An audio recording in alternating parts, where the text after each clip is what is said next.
The sun burned mercilessly over the frontier town, pressing the dust flat beneath boots and wagon wheels, turning every shadow into a blade of darkness.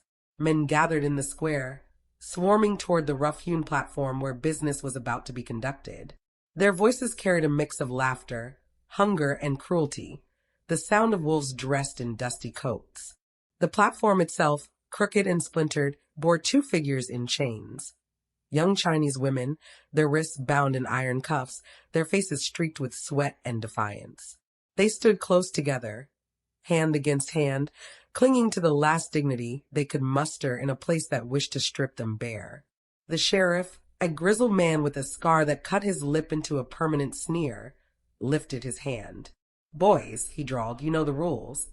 We start high, we climb higher, and the one with the fattest purse rides home with the prize."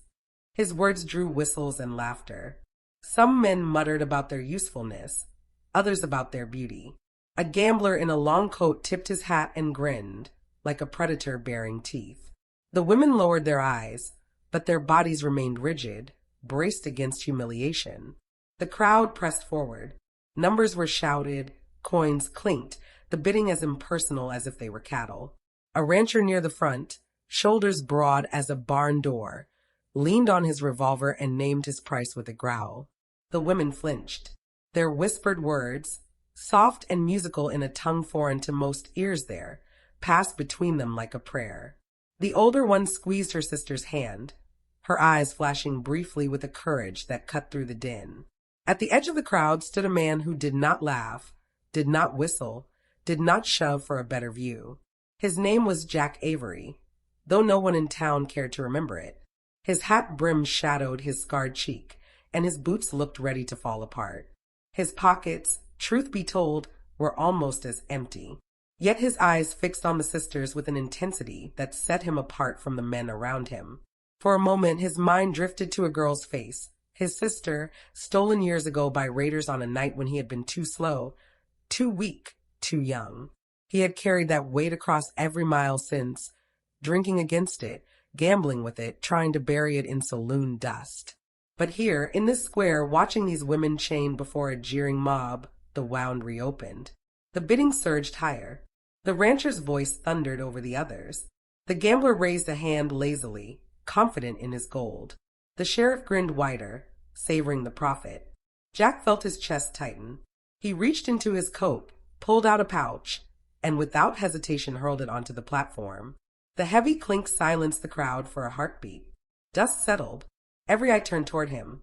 "That's all I got," Jack said, his voice rough as gravel but steady. "Every damn coin." The sheriff's brows rose, then settled into amusement. He tapped the pouch with his boot, nodded once, and spat. "Sold." The rancher cursed, hand snapping to his revolver, but the sheriff's glare warned him back. The crowd erupted with laughter, slaps on shoulders, disbelief. "That fool spent it all," someone shouted. Another barked, "Bought himself trouble, that's what." Jack stepped forward, climbed the platform, and unlocked the chains with hands that trembled only slightly. The sisters stared at him, confusion and fear mingling with something else, something unspoken. He lowered his head, murmured, "Just for them, you're free now." A murmur rippled through the crowd, the air thick with disapproval. Freedom in this town was a dangerous promise. And as Jack led the women down from the block, a long shadow detached itself from the crowd. The rancher's face burned red, his palm resting heavy on the grip of his gun.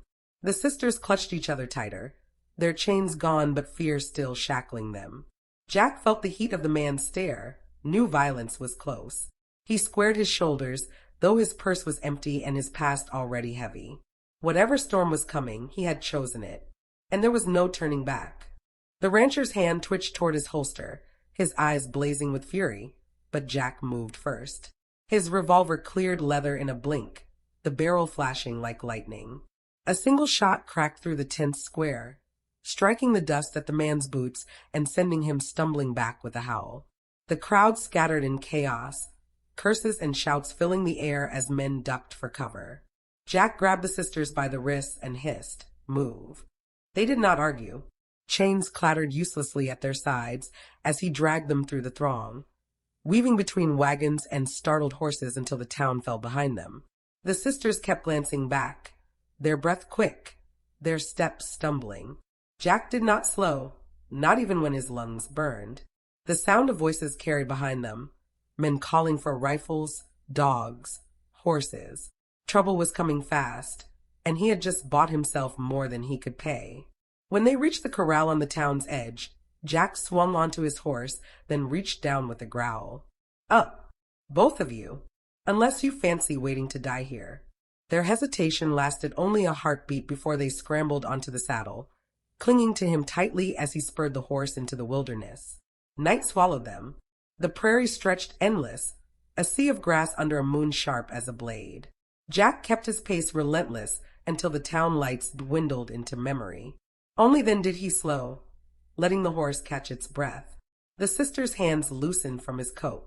One spoke at last, her voice fragile but firm. Why, you help us. Her English was broken, halting, but her eyes shone with a question that cut deep. Jack exhaled, his voice low.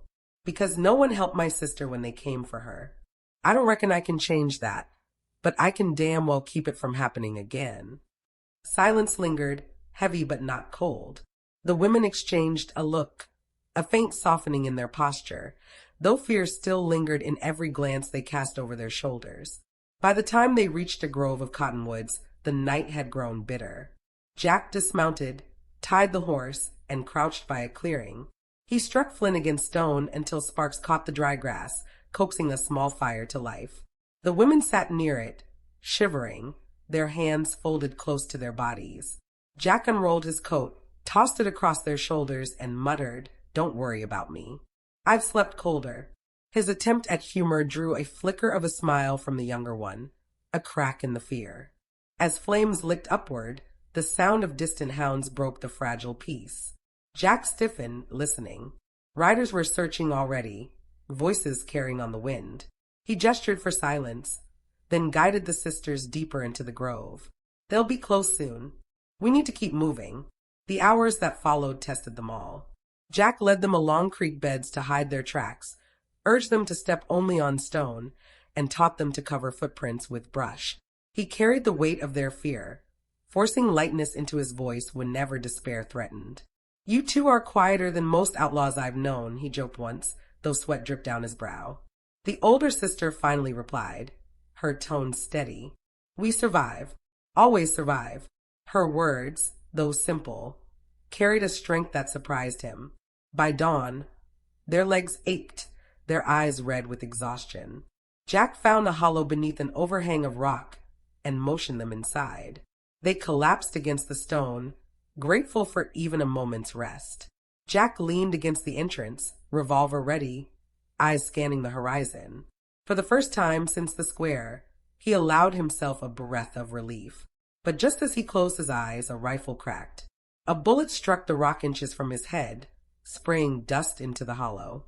Voices shouted from the ridge above. There they are! Don't let him run. Jack threw himself flat, dragging the sisters down with him as gunfire echoed in the dawn. Gun smoke still clung to the dawn air, curling in pale ribbons over the bodies sprawled across the canyon floor. Jack's shoulder burned from the wound, but his revolver stayed steady, the barrel dark with soot. The sisters crouched close behind him, their faces tight with shock, eyes flicking between him and the scattered men who would never rise again. For a moment, silence claimed the canyon, broken only by the distant call of a crow. Jack breathed hard, tasting iron on his tongue, his heartbeat hammering louder than the echo of the last shot. He knew this fight was not done. The rancher had not yet shown himself. Then he appeared, striding from the shadows of the ridge, his frame broad, his expression twisted with fury. Dust and blood streaked his coat, his revolver gleamed in his hand. His voice carried low and venomous. You think you can steal what's mine, Avery? You think a broke drifter and two strays can defy me? His boots crushed gravel as he advanced, slow and certain, like a man savoring the moment before a kill. The sisters clutched at each other, trembling, though the older one's eyes glimmered with a desperate courage. Jack rose to meet the man, pain sharp in every motion, but pride steadied his back. You got plenty of land, Jack rasped. Plenty of cattle, plenty of coin. But you'll never have them. Not while I'm breathing. The rancher laughed, the sound jagged. Then I'll just cut the breath from you. He raised his gun. The crack split the air. Jack spun sideways, his revolver barking in reply. Sparks flaring against the canyon rock. Both men staggered, one from the weight of years of violence, the other from a shoulder already torn and bleeding. Dust rose thick around them, the battlefield shrinking to two silhouettes locked in brutal defiance. The younger sister cried out, but Jack snapped, "Stay down." His tone was sharp, yet it carried something fierce beneath it, not command, but protection. He crouched behind a boulder, reloading with trembling fingers. His ears rang with each shot that split the silence, his vision swimming. Yet a fire burned behind his eyes. He thought of his sister again, the night she had been taken, the helplessness that had poisoned everyday sins. He could not, fail these women as he had failed her. The rancher pressed forward, relentless, his boots crunching closer with every step. Jack lunged from cover, firing point blank. The rancher reeled but did not fall, rage lending him strength beyond reason. His revolver rose one last time, aimed squarely at Jack's chest. And then, before the trigger could be pulled, another shot rang out, sharp, uncertain, but true. The older sister stood, trembling, rifle braced awkwardly against her shoulder. Smoke rose from the barrel. Her eyes were wide, her whole body shaking, yet her aim had found its mark. The rancher's face froze in disbelief as the strength drained from him. He collapsed to his knees, muttered a curse that never finished, and fell forward into the dust. The canyon went still once more. Jack lowered his revolver, staring at the sister with a look that held both gratitude and sorrow. "You saved us," he whispered, voice thick, "but you'll never forget that trigger." She nodded slowly, tears cutting through the dust on her cheeks, the weight of her act pressing heavy on her shoulders. The three of them stood in silence as the sun climbed higher, washing the canyon in gold. Jack holstered his revolver with a weary sigh, his body trembling with exhaustion. The sisters moved closer, steadying him as he staggered. Together they walked from the blood-soaked ground, leaving behind the wreckage of greed and cruelty. For the first time, Jack felt the chains of his past loosen, not gone, but lighter. He had carried guilt for years, and though he could not change what had been lost, he had given these women a chance at freedom.